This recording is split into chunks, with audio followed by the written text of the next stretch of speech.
जात हैं जिनको अगर आज आप महफूज नहीं करेंगे तो आने वाली नस्लें कभी भी आपको माफ़ नहीं करेंगी और ये यादगारें फिर इसी तरह रुलती रहेंगी कि यहाँ पर कोई ना कोई कब्ज़ा ग्रुप कोई ना कोई किसी हवाले से यहाँ पर बैठकर अयाशी और मुख्तलिफ़ बुरे काम सर अंजाम देता रहेगा। तो ये कब्रिस्तान की और यहाँ पर जितने भी लोगों को दफनाया गया है उनके लिए मुश्किलात के खूबसूरत मीनार और एक दिलचस्प नज़ारा। नसीर कब्रिस्तान। आज एक छोटा सा वाक़या आपको हाजी नसीर कब्रिस्तान के हवाले से दिखाना चाहूँ।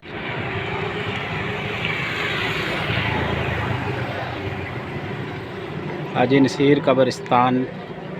में ये एंट्रेंस है, एंट्रेंस के साथ आगे एक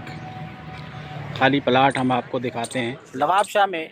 हाजी नसीर कब्रिस्तान सदियों पुराना। यहाँ पर नवाब शाह के लोगों ने एक तबक़ाती फ़र्क जो डाला हुआ है, अमीर और गरीब का फ़र्क यहाँ आपको नुमायाँ नज़र आएगा। यहाँ पर मुखय्यर हज़रात ने अपनों की जो कब्रें उस लेवल की बना दी हैं कि जैसे सदियों यहाँ पर ये लोग मौजूद रहेंगे और सदियों इनकी बकायाजात यहाँ नज़र आती रहेंगी। तो आज हाजी नसीर कब्रिस्तान में बाग हबीब मस्जिद, इसके साथ जनाजा गाह, और जैसे ही जनाजा गाह में साथ ही एंट्री हम लोग करते हैं कब्रिस्तान में, तो आगे जाके एक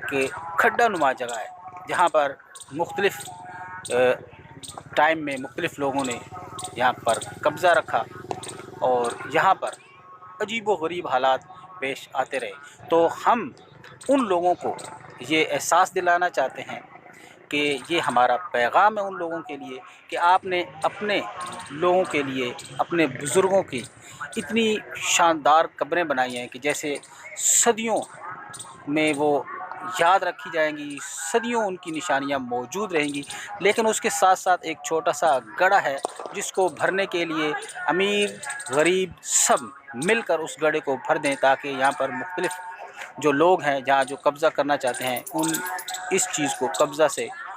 जो है महफूज किया जा सके। कब्रिस्तान को बेहतर से बेहतर हालत में इसको लाया जाए ताकि जहाँ पर जो इस किस्म के वाक़यात होते हैं वो वाक़यात बंद हो जाएं और कब्रिस्तान की जो ये एरिया है थोड़ा महफूज हो जाए। तो अमीर गरीब हर एक से इल्तमास है कि अगर दो दो बाल्टियाँ मट्टी की लाकर यहाँ डालना शुरू कर दें तो ये लेवल बराबर हो जाएगा और एक महफूज एरिया हो जाएगा। और बारिशों में यहाँ पर पानी भी नहीं रुकेगा, क्योंकि पानी रुकेगा तो यहाँ बदबू पैदा होगी और बदबू पैदा होगी तो फिर जितने आने वाले लोग हैं उनके लिए थोड़े मसले मसाइल होते हैं। तो इन मसले मसाइल को हल करने के लिए मुखय्यर हज़रात से, नवाब शाह के जितने भी लोग मुखय्यर हज़रात हैं उनसे इल्तमास है कि इस गड्ढे को भरने की या तो आप ख़ुद भरवा दें या फिर हर अमीर गरीब आदमी जो है वो दो दो बाल्टी इसमें मट्टी डालते जाए और फिर आप देखें कि ये लेवल कैसे बराबर होता है। क्योंकि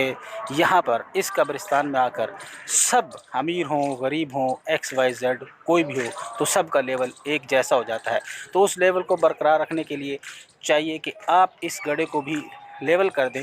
ताकि यहाँ पर मुख्तलिफ़ जो लोग कब्ज़ा करना चाहते हैं, रहाइश अपना लेते हैं, उन चीज़ों से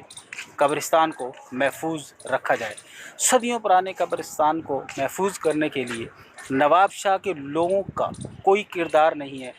इसमें हमको किरदार निभाना है, इन चीज़ों को महफूज करना है, क्योंकि ये आपके आबा अजदाद की बकाया जात हैं जिनको अगर आज आप महफूज नहीं करेंगे तो आने वाली नस्लें कभी भी आपको माफ़ नहीं करेंगी और ये यादगारें फिर इसी तरह रुलती रहेंगी कि यहाँ पर कोई ना कोई कब्ज़ा ग्रुप कोई ना कोई किसी हवाले से यहाँ पर बैठकर अयाशी और मुख्तलिफ़ बुरे काम सर अंजाम देता रहेगा। तो ये कब्रिस्तान की और यहाँ पर जितने भी लोगों को दफनाया गया है उनके लिए मुश्किलात के साथ जनाजे का और साथ ही एंट्रेंस कब्रिस्तान में यहाँ आपको एक खाली प्लाट नज़र आ रहा है। इस प्लाट के हवाले से मुखय्यर हज़रात से इल्तमास है कि यहाँ इसमें मट्टी भरवा दी जाए, वरना इस जगह पर मुख्तलिफ़ कबाइल के लोग कब्ज़ा करने के बारे में सोच रहे हैं और वक्तन फ़क्तन ऐसा होता भी है। قبرستان کے اندرونی مناظر۔ اب ہم آپ کو یہ ایک پلاٹ دکھا رہے ہیں جو کھڈا نما ہے۔ یہاں پر پہلے بھی کچھ صورتحال ایسی تھی کہ کچھ لوگوں نے قبضہ کر رکھا تھا، اور آج بھی ہم ان مخیر حضرات لوگوں سے التماس کرتے ہیں کہ اس کھڈے کو بھرنے کے لیے باغ جناب مسجد کی کمیٹی سے ملاقات کریں تاکہ اس کھڈے کو بھرا جا سکے اور قبضہ گروپوں سے اس کو محفوظ کیا جا سکے۔